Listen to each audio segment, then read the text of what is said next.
Welcome back to the Infinitely More podcast. Today, I am super pumped for this episode where we get to talk about the launching of our new campus, the Stark North campus.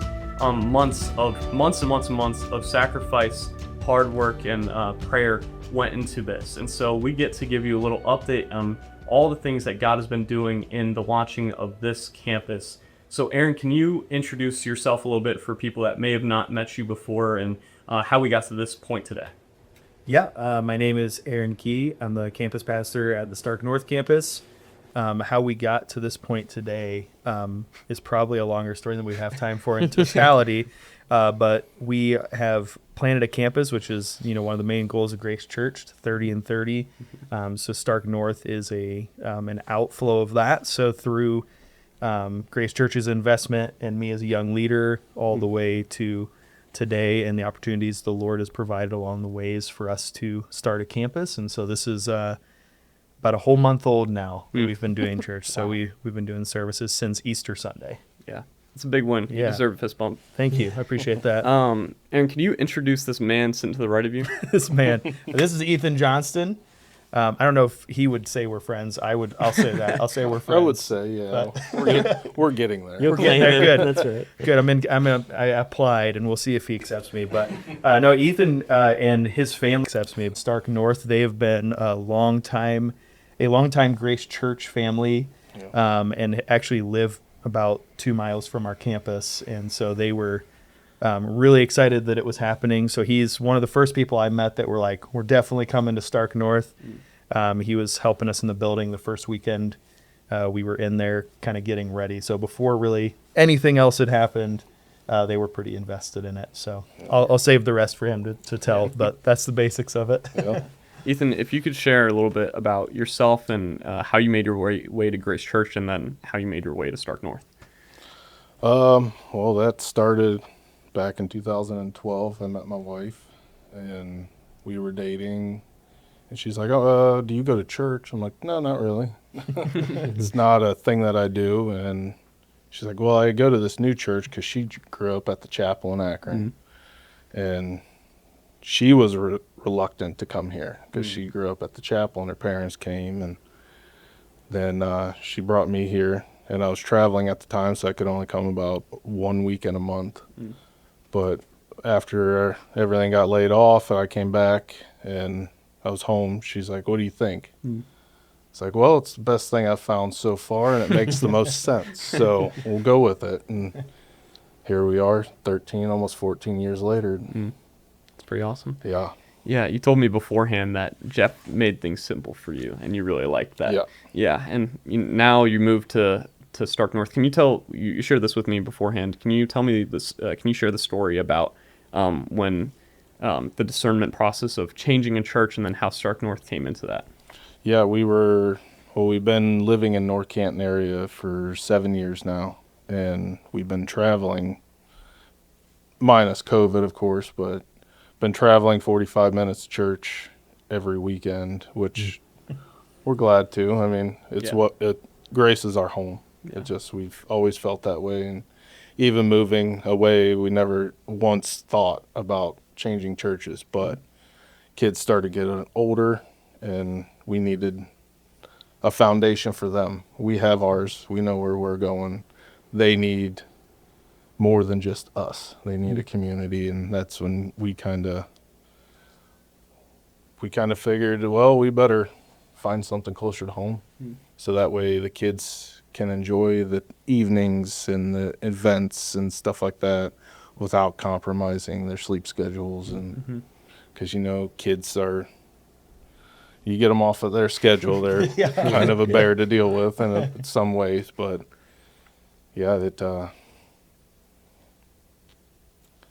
I'm not sure how things would have went if Grace didn't expand and do what we're called to do, and that's to reach out. And yeah, we came to church Saturday evening one time, and in the process, we went to a couple different churches, and we just kept coming back, and we heard Jeff say Middle Branch, Ohio, and we're like, there's no way there's a church anywhere near us that would do this. And lo and behold, it's about a mile and a half from the house. So Wow. it was an answered prayer because we were not sure where we were going to end up. Yeah. But we weren't so much looking for us as to make sure the kids had a good foundation and a good church to attend. Because, like I said, we know we're good. Mm. We can only do so much. They're kids. They're only going to listen to their parents so much. So, Yeah. That's awesome. That's fantastic that the Lord just in the middle of that confusion and discernment, he handed that out to you, and it was an easy layup yes for you to say I'm all in on this. And the only downside is you had to downgrade in the preacher a little bit, but just kidding. Love I'll you. remember that. I'll remember that. Shots fired. Yeah. So, kid, I would love to share just right off the bat some. It's been around a month that this new campus has been around. Aaron, could you share with us some just cool things that have been happening? Yeah, I would say there's been lots of cool things. There's been a handful of stories almost just like Ethan's describing. Like, we've really been praying for something closer to home because we love Grace, and a bunch of people are like, we either disconnected during COVID or we just started looking around because 45 minutes is a long drive with kids, and they're like, we looked it up, like 4 minutes from the house, 3 minutes. So there's a pocket of people I think the Lord kind of knew about that we didn't, has been really neat. And even our launch team going in, the incredible stories kind of started there. Guys like Ethan and Brian, and our team just showing up in the building. I mean, you put some hours in that building. yeah. Ethan's like, yes, I remember. That Yeah. was nice. So we got to know each other really well right off the bat, and just got to form some relationships, laying down carpet, knocking some walls down, all that stuff. It was really fun. But during that time, kind of another answered prayer of someone else praying. There's a family here from Bath who had a daughter and an in-law that were in Alliance, and they were sometimes coming here like a really long ways away. So they had been praying for a church for their family. They started coming to our launch team. And long story short, during that time, the son-in-law accepted Christ during that time, and he got baptized on Easter Sunday, like our first service, which was just So awesome. super fun. You get to celebrate that. And I remember he's talking about why he's being baptized, and it's something I'll remember for a long time, just seeing him choose to follow Christ, work really hard in his life.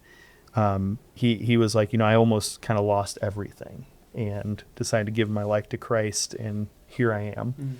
And so just seeing that, like, giving them a place to land that's close to home, because they have 4 kids, and just seeing the growth in him, and his family is just completely transforming. And that happened before we really even opened the doors, and now we get to have a place for them to land, and we're seeing more and more people connect in that way. So that was kind of right off the rip a super fun story with that family.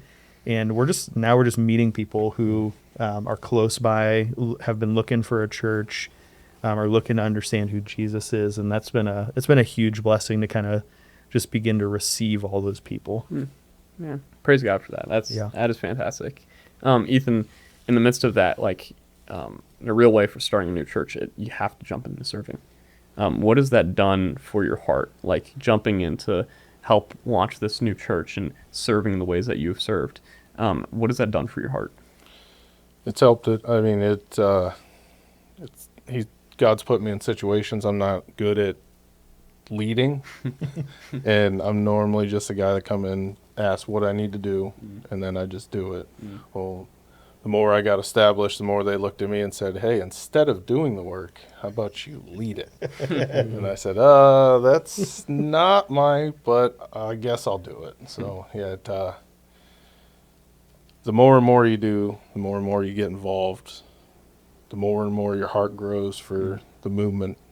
And like I said, the movement of Grace is where our heart has always been. So the best part about it is that we get to continue growing our hearts with Grace and reaching people and bringing them to Christ. That's pretty much all it's for. That's fantastic. Yeah. And then, Ryan, from the parent campus side, we've talked about this before, of when you watch a church, there's new leaders that need to rise to fill in the spots, and there's a kind of a gap of people missing that you would have looked to before. Can you just give us an update on, over the past month, how that's been, the transition of now having everyone at Stark North, and how Akron East is doing with the whole process? Yeah, I mean, it's been pretty incredible just to watch the process play out. I think Jeff is the one who said it originally, like, when you start a new campus, it makes you do all the right things. And that we're definitely experiencing that. I mean, when Aaron left, it's a pretty big void. You know, like Aaron and I would have shared preaching quite a bit. So if you think about it from like that higher level, now we've got a teaching team that we're raising up. So instead of kind of 2 guys preaching, now there'll be probably 4 that we'll be working with here for this next era. So we see even staff developing. So there's that level of it. And then we saw a huge influx of people join like our volunteer teams, right? So I think that team probably almost doubled. Yeah. And we're seeing people kind of emerge out of that. Those are probably the 2 easiest wins, is we just saw people kind of fill that void right away. They kind of knew there's a need coming in, people stepping up, and we're watching people that have never served before start to serve. Yeah.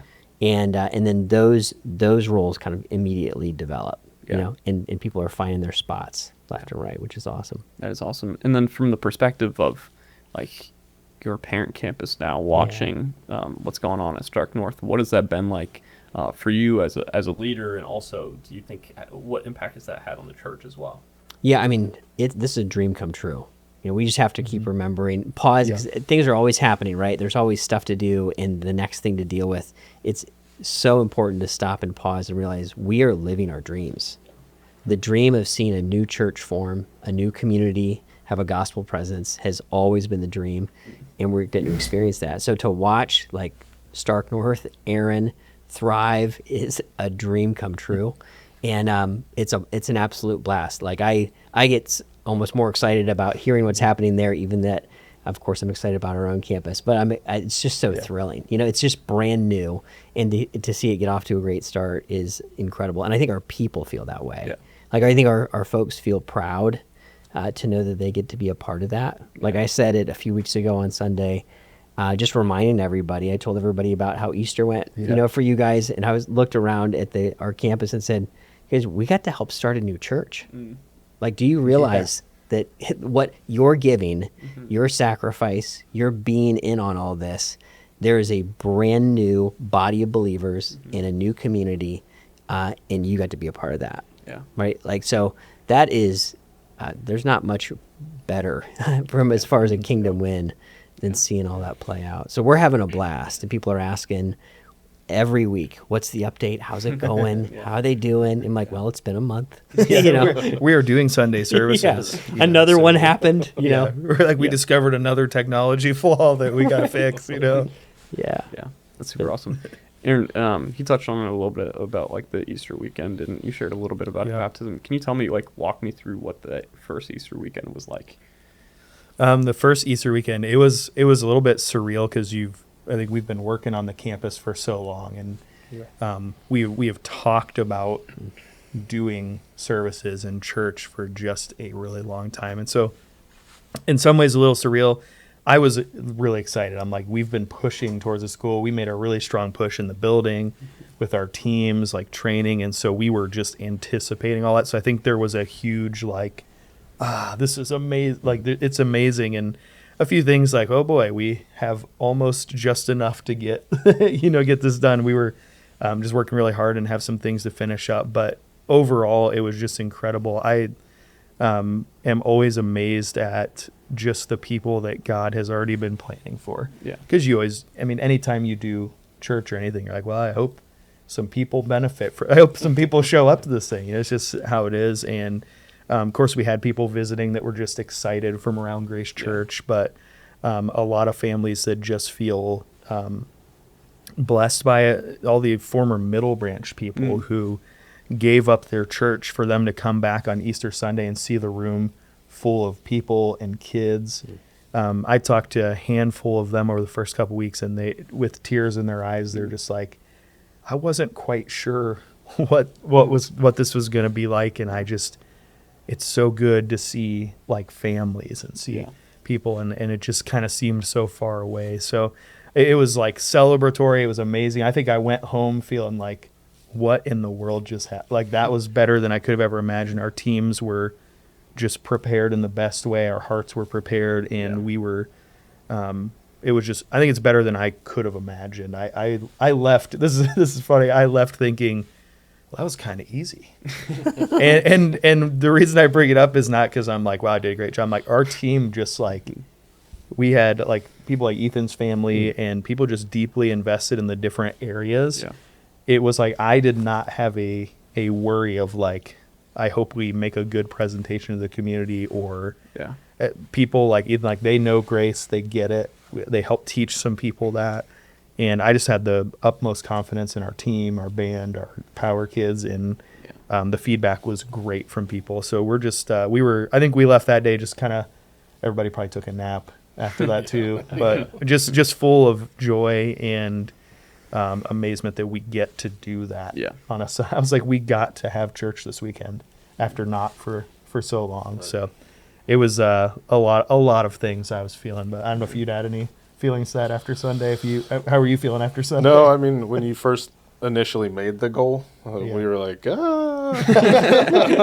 Me and Brian looked at each other when you made that announcement. And we're like, okay. I mean, but the Akron East coming out and those work days knocked out way more than what we could ever imagine knocking out. So that is the only reason we got to open up. Yeah. On Easter. That's another, like, the benefit of campusing. You're like, we were able to set a goal of Easter. There's just so much ministry opportunity, and we're like, we really want to get there. And I was talking to Ryan and the team at Akron East, like, hey, of course they offered. I was like, could we have 2 Saturdays where you guys just help us push a bunch of work forward? And they're like, yep. And the people of Akron East are like, grab the picture. They're like, what tools do you need? I mean, there were people just like, it was unbelievable. You walk away from that just like, man, thank the Lord for the mission of grace and like the help and really the benefit of like a parent campus is not just there were people there that just knew what to do. They were so as excited as we were. We were super thankful for that. Our folks are just they were just waiting on the sidelines, like, put me in, right? We can't wait. Right. You're like, when can we go down there? So excited. And I think it's important to say out loud, and you guys, I know I've only been in ministry for not that long of time, but I've heard from a lot of people that is not normal. Like what happened with the launching of Stark North for planning a church is just, the hand of God was on it. The people were invested into it. My favorite is talking to Dan Gregory about his early church planning days in the trailer with 12 people, and it's like, Stark North, like your first weekend had how many people, like roughly? Somewhere in the 250 range. Yeah. That's just mind blowing. And so it's a reminder that when we unite as a people, the body of Christ on a mission, how much God can do through that. And I think it's just beautiful to watch. One thing that I've been getting in the Akron East realm is like, what is our role now? Like as a parent campus, the church is planted. What's our role in helping now? Like, what does that look like? Yeah, so I think we're still learning that, right? I talked to Dan Gregory. First-time parents. That's right, first-time parent. I don't know what I'm doing. But I do. I talked to Dan Gregory quite a bit to say, hey, Dan, like, is this normal? How does this work? Just like a new parent would. Hey, this baby's doing things. How does this thing work? But no, behind the scenes, I mean, Aaron and I stay pretty closely connected, try to be a support and walk through things. Jordan Lee, who leads worship at Akron East, is holding a pretty critical role right now of helping to support all volunteer worship team, right? Yeah, we launched with 2 amazing volunteers. It's incredible. Kind of under Jordan's leadership, really, the tech team, and he's holding that role. So it's like a thing. You're like, we may not open without like a parent campus, like the work days, like Jordan kind of helping us in this getting started. Yeah, and we'll sit down. What's awesome about being a part of Grace is you can borrow a bunch of skill sets and brains and experience, and so we'll sit down together and make a plan together, and you can bring all of that firepower kind of together throughout all of Grace, which is phenomenal. So a lot of that happens behind the scenes. You wouldn't know all of that, but our staff is as much as we can be or as helpful as a support to kind of their team and to Aaron specifically. And then I think our folks, like, we're still learning what it looks like to be a parent campus. Celebrating their wins is a big part of it, right? Yeah. Encouraging, being around. If there's an opportunity down the road where it's like, hey, we could use more hands, we got people that are chomping at the bit to jump in and do that. And then I think Aaron and I, especially, we kind of, I think we're going to have a little bit of a unique connection here in our parent-child kind of relationship, where we're looking for opportunities to serve together if it makes sense, right? We're about 25 minutes from each other, but if there's a ministry we can jump in together, we'll stay connected and share. Aaron still offices at Akron East. Yeah. So we get to see each other and bump into each other all the time. That's fun during this season. May not last forever, but it's at least... Ryan's like, here's your eviction notice. You That's right. Get out now. Hey, you got 6 months. Here we go. Yeah. Oh, no. Yeah. But it's fun. It's just fun to be around and celebrate, be supportive, right? And kind of be responsive, right, to what happens. And we're 4 weeks in, so there's like not a lot to respond to. Yeah, we're like Easter Sunday, and then we have to do the regular church after that. Yeah. We have to build the rest of the church. And that one of the things that's awesome, like, I think Ethan brought this up, and Ryan would have said this way all the time, is like we would stand on the, I don't know who originally said it, like we stand on the shoulders of the rest of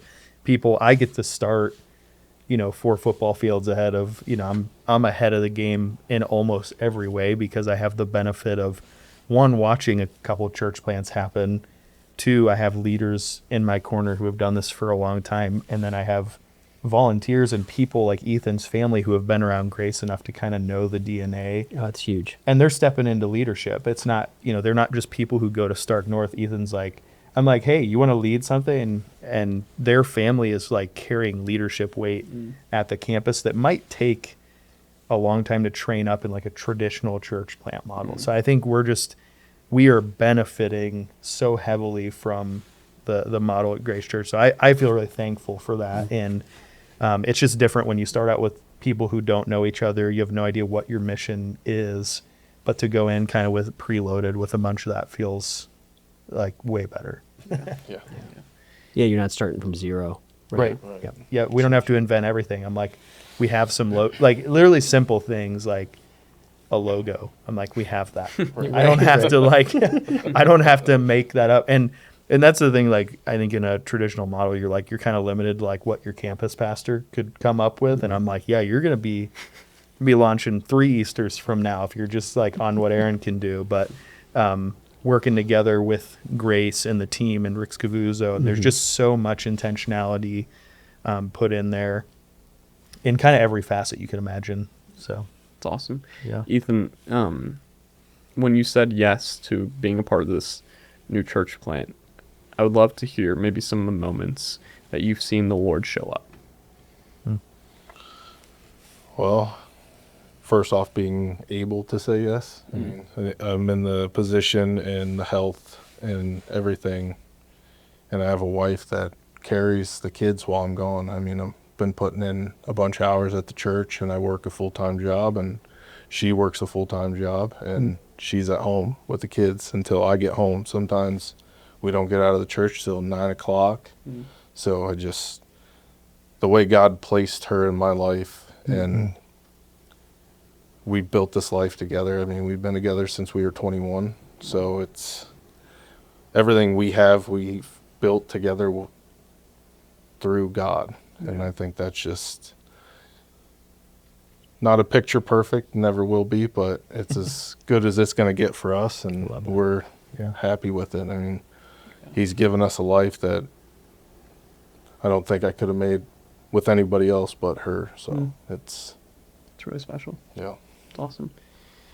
Can I brag on them for a little bit Yeah, too? of Like, course. since Ethan's not going to do it, I just think when you hear Jeff describe the people of Grace Church, when he would say they're just, if we had a secret, it's that our people are generous and sacrificial. I mean, like, there are many families. Ethan's family is one of those. Just like there has been sacrifice and movement of schedule and time allocated in a way that's just not normal, unless you're saying, God transformed our lives, we want him to transform other people. So like he was being humble in that instance, but seriously, his family has sacrificed and been so generous with kind of everything they have. And not only am I personally grateful for that, I think just our campus, I look and say, man, God, thank you.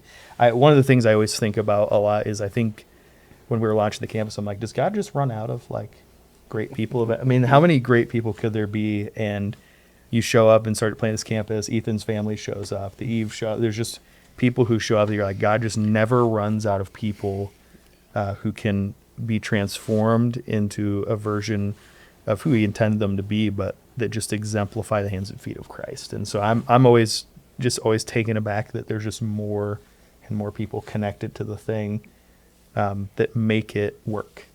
Yeah. Because if it was just me and my two part-time staff members, it's not getting done. Right. Yeah. There's just no way. So, so we're so like just incredibly thankful for Ethan, and we really have gotten close during that time. Like it has been a joy of my life to do these things together. Even though he makes fun of me for being short every time we're together.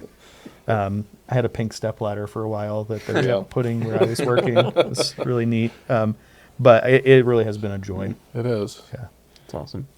It's nice to be able to start growing Yeah. again. Like with Grace, we grew, and then we had kids, and it was kind of like we were just, for the longest time, we were just coming here because our kids needed it, we needed it, but we weren't really invested like we are with Stark North because we're so far away, we can't really invest the time and stuff like that, and we felt guilty about it, but that's the whole motivation to find another church to invest in. And I can't thank God enough for this thing he's placed in front of us. It was an answered prayer at the perfect time, and I couldn't have done it better myself. It's awesome. What I take out of that is the gospel is not passive, right? Like the investment is real, and that like when we go all in on it, when we go on mission as a church, there's fruit that comes out of it that we could never imagine. And it's almost like the Lord's like, this is the thing. Like if you want to unlock that, like come and receive, but also go and do as well, right? And so it's been really cool to watch that. And as we prepare for this podcast, like it's just funny to think about how God uses people, right? Like Ethan, I don't know if what you would share this, but like I think you've said before that you wouldn't have imagined yourself in this position, like Right. very early on. Yep. And Aaron would say he wouldn't have imagined himself as a pastor. Sure. And now you guys are helping do this church thing together. And also a cool thing, like, we've been doing this podcast for a good amount of time, like a few months now, and you're one of our first volunteers that we've ever had on, which is just pretty special, right? No pressure. Yeah, make it good. Setting the bar. Yeah. So it's really cool to watch all the things that the Lord is doing when you say yes, and when you commit to the body of Christ as well, to going all in on a mission. So it's been really fun for me to witness as a young leader as well. Yeah. Well, us working together, I looked at him, and I was actually helping him with something at his house, and I looked at him and said, I don't think I'd ever be friends with a pastor. And he looked at me and said, I didn't think I was going to be a pastor. I'm like, we're both surprised. Yes. So it's God knows what he's doing. Yeah. Ethan, if you could speak to the person that has been questioning going all in on God, what would you say to them? Do it. I've always known who God was, and I always believed that, I know where I'm going, but I always thought I needed to do good things. And I found out it's just do the best you can. You're always going to be flawed. You're always going to have problems. It's just a matter of who you turn to in that time of need. And every time I've turned to him, it's worked out for the best. I mean, the church thing is just one of many ways that I've turned to him, and it's crazy how he works. And it's crazy to think that I watch people around me struggle. Like when my mom and my brother passed away the same year, and to see my family struggle with it, I felt like I was doing something wrong, because I was content with it, because I know where they're going. At least I hope. I think, but you can't really prove that. But the alternative of it, it's why not? It's just, I look at things a very simple way of, if the worst you have to do is say yes and then see where it takes you. He doesn't expect anything else. Yeah. Just give him your heart and he'll take it from there. It's awesome. It's awesome. And to go back, like, you know, started coming to Grace 2012. And before that, you were like, yeah, church, you know, Yeah. we'll see about that maybe Yeah. one day, whatever. Yeah. For the one person that's been on the edge of going back to church or going to church for the first time, what would you say to them? Go. It's the best thing I ever did. I mean, it took a minute. It takes time. But if you find the right church and the right people to put around you and to help you build, the amount of people that we have in our lives now is crazy. Yeah. And I feel like I am more suited to be the person that's going against the grain, because like I said, my family is not passionate like I am with it. Some believe, some don't. But if I can be what they look at just one time and maybe get them to even think about it, I'm good. Like, awesome. It's just, if you think about it, I'm doing something right. So. It's awesome. Yeah. It's awesome. And then Ryan and Aaron, I would love for you to just, if you could speak to the people of Grace and just give them a thank you for all that they've invested, whether that's time, money, whatever it might be, prayer, to be able to make Stark North happen. If you could speak to them really quickly, that'd be fantastic. We'll go first or second. I'm the second. Okay, that sounds good. Yeah, I would just say, maybe I'll just start here. I remember when the Bath campus was 140 people. And I remember Jeff talking about the dream of multiplication in campuses starting. Now, 25 years later, to watch this dream unfold, and it's your sacrifice, your buy-in to believing that God could use normal people in everyday ways that end up equaling this supernatural outcome, right? And every dollar given, every hour spent, all of it equals this being able to happen, right? And so thanks for giving, like it says in Scripture, thanks for giving yourself to the Lord, giving yourself to the Lord first, and then to us, right? To the vision that God has called us to. And it's literally changing families. It's changing lives. And you see some of the evidence here. Most of it we won't know until we're in heaven. But thanks for being all in. Yeah, I would echo all of that. And thank you is probably not the right thing to say. I'm continually, I think, humbled by the ways that I knew about the movement of Grace and the people of Grace. I've met plenty of people, but to experience those people when we're planning a campus, I saw hundreds of hours of prayer happen for the new campus from people who were not going there. They're a part of Grace Church. Like, I'm staying where I am, but I could not be more excited about this. The financial piece of people, just they are giving their resources so that new campuses could happen. It is humbling when you're starting something for people to, out of their generosity, make it happen. It is an investment spiritually, but it's not like people are seeing a 3x return on their right, in a spiritual sense, yes, but like to sacrificially give in that way, and the ways that they've just continued to give. We have, I remember we got a card from somebody, my wife and I, when we were saying yes to this, and we moved and like did all this stuff, and we're like, our lives are in this thing, and we realized the people of Grace, their life is in it just as much as ours would be. And I remember we were both sitting in the kitchen reading a letter one night crying because of the way that people chose to invest in the campus. And I know there's people that I know about personally that I've met, but I know there's hundreds more people that are investing every week in their local church that is a campus of grace. And I think I would say thank you. I would say don't underestimate your investment. It's huge. Whether you are just had kids and you're serving once a month, or you're not right now because you're at home with the kids, like you just need to know that any form of investment in this is kingdom work, and it equals the ability for us to do something like this, something I wouldn't have imagined happening this quick. And we were able to say yes to it, a large part because of the people of grace. And so I would just heap on the more we do together, the more we get to see this happen. And I know it's just it's thrilling to be a part of, and humbling to just see it work around you, knowing that like I didn't have to go out and say I got to raise a bunch of money and people to do this campus. The people of grace were like, here it is, let's do it. And we're like, cool, we can just say yes to the opportunity. So amazing. Awesome. And just thankful for the people of grace. It's awesome.